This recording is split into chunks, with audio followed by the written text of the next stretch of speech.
नमस्कार। आज हम आपके लिए एक और बुक समरी लेकर हाजिर हुए हैं जिसका नाम है सेलिंग 101 बाय जिग जिगलर।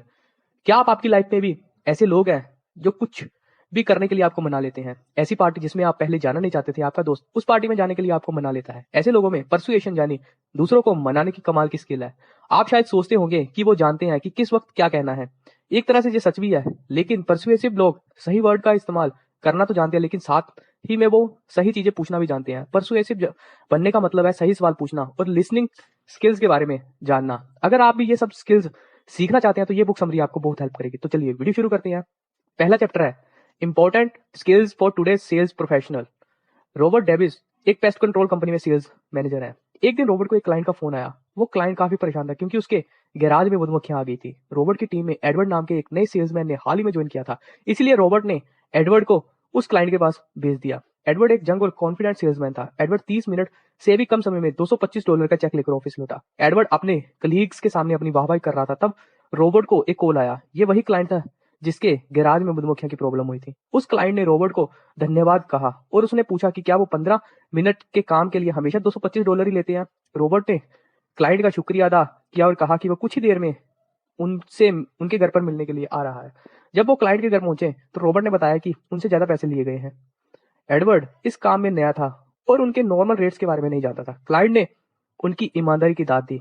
एक सेल्समैन को सक्सेसफुल बनने के लिए ईमानदार होना और सच बोलना चाहिए, ये सबसे इंपॉर्टेंट स्किल है। अगर रॉबर्ट एडवर्ड की गलती को ठीक नहीं करते तो क्लाइंट दोबारा उनसे सर्विसेज नहीं लेता। इतना ही नहीं, क्लाइंट उन्हें खराब रिव्यू भी देता। इससे रॉबर्ट की कंपनी पर बहुत बुरा असर पड़ता है। लिसनिंग यानी सुनना दूसरा स्किल है जो एक सेल्स प्रोफेशनल में होना चाहिए। अपने क्लाइंट को ध्यान से सुनिए और उनकी हर बात पर ध्यान दीजिए। दूसरा चैप्टर है finding someone willing to buy. अगर आप सच में पैसा बनाना चाहते हैं तो आपको एक ऐसा इंसान ढूंढना होगा जो आपसे आपका प्रोडक्ट या सर्विस खरीदने के लिए तैयार हो। उस इंसान को प्रोस्पेक्ट कहते हैं, लेकिन ऐसा बिल्कुल नहीं है कि अगर आप कुछ बेचना चाहते हैं तो प्रोस्पेक्ट खुद ब खुद आपके सामने आ जाएगा। आपको अपने प्रोस्पेक्ट को निखारना होगा। अगर आपको प्रोस्पेक्ट ढूंढने हैं तो आप इसकी शुरुआत कैसे करोगे? वैसे आप सबसे ज्यादा किससे बात करते हैं? अपने दोस्त और अपनी फैमिली। वो आपके सबसे पहले प्रोस्पेक्ट होने चाहिए क्योंकि आपका उनके साथ पहले से ही एक मजबूत रिश्ता है। ये वो जायज सवाल है जो आप ज्यादातर सेल्स प्रोफेशनल खुद से पूछते हैं, लेकिन अगर आपका प्रोडक्ट या सर्विस अच्छा है तो आपके दोस्त और फैमिली उसे आपसे जरूर खरीदेंगे। लेकिन अगर आप अपने प्रोस्पेक्ट को अपने दोस्त और फैमिली से आगे ले जाना चाहते हैं तो आप इन 5 स्टेप्स को फॉलो कर सकते हैं। सबसे पहला स्टेप है अपनी फैमिली और दोस्तों से पूछना जो आपको दूसरे प्रोस्पेक्ट से मिला सके जिन्हें आपकी सर्विसेज की जरूरत हो। दूसरे स्टेप में अपने फैमिली मेंबर या दोस्त से आपको उस प्रोस्पेक्ट को मिलवाने के लिए कहिए, क्योंकि जब एक सेल्स प्रोफेशनल लोगों को अप्रोच करता है तो लोग आमतौर पर सावधान हो जाते हैं। तीसरा स्टेप है अपने प्रोस्पेक्ट के साथ एक एक करके बात कीजिए। चौथे स्टेप में ये याद रखिए कि आपको अपने प्रोस्पेक्ट कैसे मिले। पांचवा स्टेप में आपको अपने प्रोस्पेक्ट की प्रायोरिटी के हिसाब से अरेंज करना है। उनकी क्वालिफिकेशन की मदद से आपको उन्हें प्रायोरिटी देने में आसानी होगी। अगला चैप्टर है questions are the answer need analysis.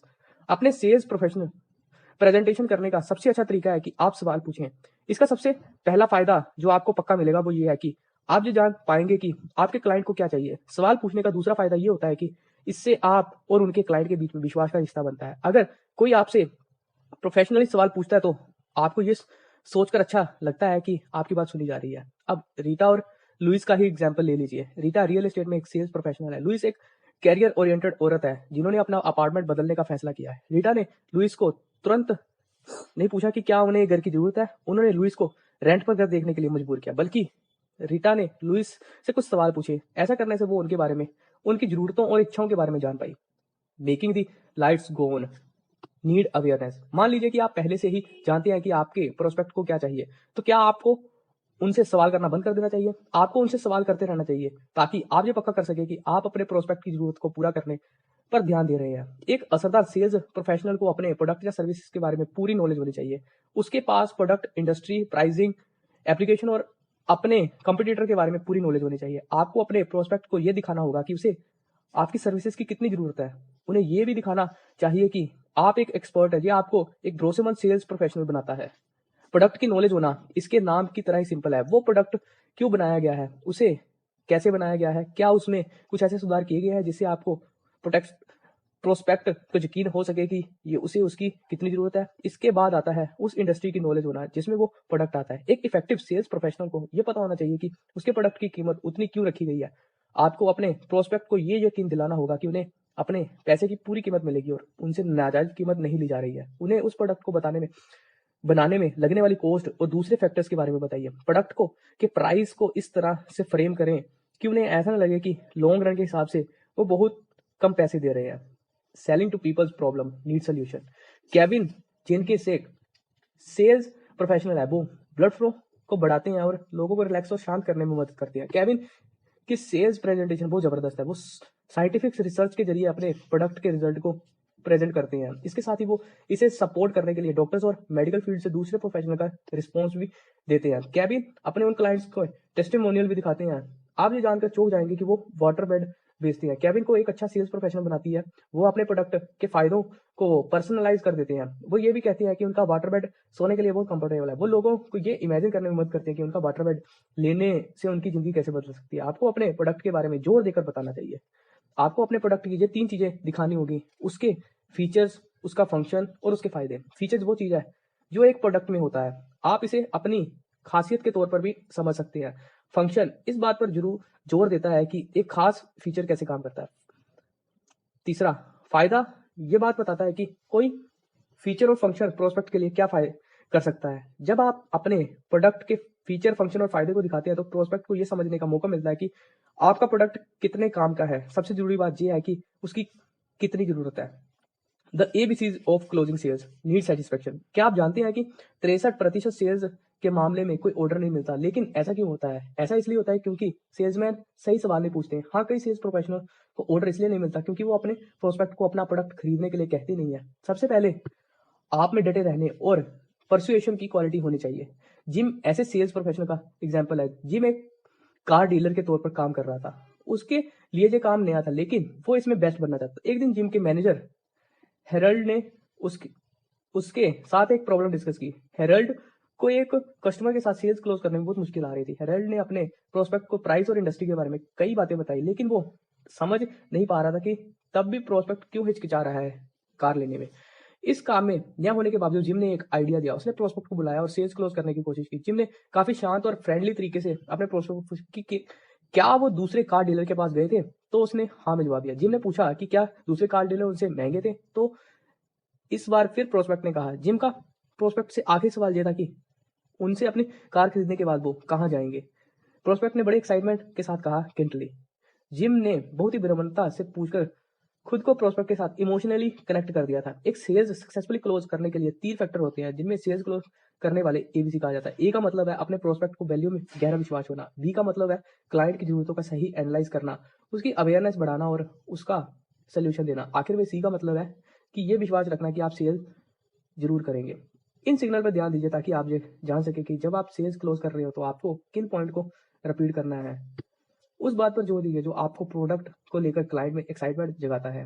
इस दिस- इस इसे द समरी क्लोज कहते हैं। आगे बढ़ते हैं। क्लोजिंग मोर सेल्स मोर ऑफर। मान लीजिए कि अब तक आपको जो भी बताया गया है आपने वो सब चीजें फॉलो की, फिर भी आपका प्रोस्पेक्ट ना कह रहा है। अब आप क्या करेंगे? आप उसका मन बदलने के लिए एक चीज कर सकती हैं, वो है उसे प्रोडक्ट के बारे में नई इन्फॉर्मेशन देना। इसलिए आपके अपने प्रोस्पेक्ट को ऐसी इन्फॉर्मेशन देनी होगी कि जो उन्हें हाँ की तरफ ले जाए। इसमें आप और ज्यादा फीचर्स, फंक्शन और फायदे जोड़ सकते हैं। एक ऐसी रुकावट है जो एक सेल्स प्रोफेशनल के कैरियर में अक्सर आती है और वो है, मैं दोबारा आऊंगा। टीम में एक एक्सपर्ट सेल्स प्रोफेशनल है जिनके पास एक रुकावट का बढ़िया जवाब है। वो हंसकर अपने प्रोस्पेक्ट के कहते हैं ओके। इस बारे में सोचने के लिए आपको आपके पास 20 मिनट है, तब तक मैं कॉफी लेकर आता हूँ। वो प्रोस्पेक्ट को जवाब देने का मौका ही नहीं देते और वापस आकर कहते हैं तो पेमेंट की बात करें, आप मंथली पेमेंट प्रेफर करोगे या एनुअली पेमेंट? इस तरीके से टीम को अक्सर सेल्स क्लोज करने में मदद मिलती है। अंत में कंक्लूजन की तरफ देख लेते हैं। सबसे पहले आपने इस इंपॉर्टेंट स्किल के बारे में सीखा जिसकी एक सेल्स प्रोफेशनल को जरूरत होती है। आपको सच्चाई और ईमानदारी से काम करना होगा। दूसरा, आपने उन लोगों को ढूंढना सीखा जो आपके प्रोडक्ट खरीदने के लिए दिलचस्पी रख सकते हैं। तीसरा, आपने सीखा कि किसी प्रोस्पेक्ट की जरूरत को कैसे एनालाइज किया जाता है। चौथा, आपने अपने प्रोस्पेक्ट की अवेयरनेस बढ़ाने के बारे में सीखा। पांचवा, आपने अपने प्रोस्पेक्ट को सोल्यूशन देने के बारे में सीखा। छठा, आपने सेल्स को क्लोज करने के लिए करने वाली एबीसी के बारे में सीखा। आखिर में आपने सीखा कि जब आपका प्रोस्पेक्ट आपका प्रोडक्ट खरीदने के लिए ना कहे तो क्या करना चाहिए। जो स्किल्स और टैक्टिक्स आपने सीखे हैं उन्हें मास्टर करने में थोड़ा वक्त तो लगेगा, लेकिन मायूस ना हो, आपके पास अब वो सारे टूल्स हैं जो आपको सक्सेस पाने में मदद करेंगे। सेल्स की डील क्लोज करते रहिए, सीखते रहिए। ये तो थी बुक समरी। आशा करता हूँ ये बुक समरी आपको अच्छी लगी होगी। आप किस बुक पर आगे समरी सुनना पसंद करोगे, आप हमें कमेंट्स में बता सकते हैं। वीडियो अच्छी लगी तो वीडियो को अपने दोस्तों के साथ शेयर करना, वीडियो को लाइक करना, चैनल को सब्सक्राइब करना। धन्यवाद।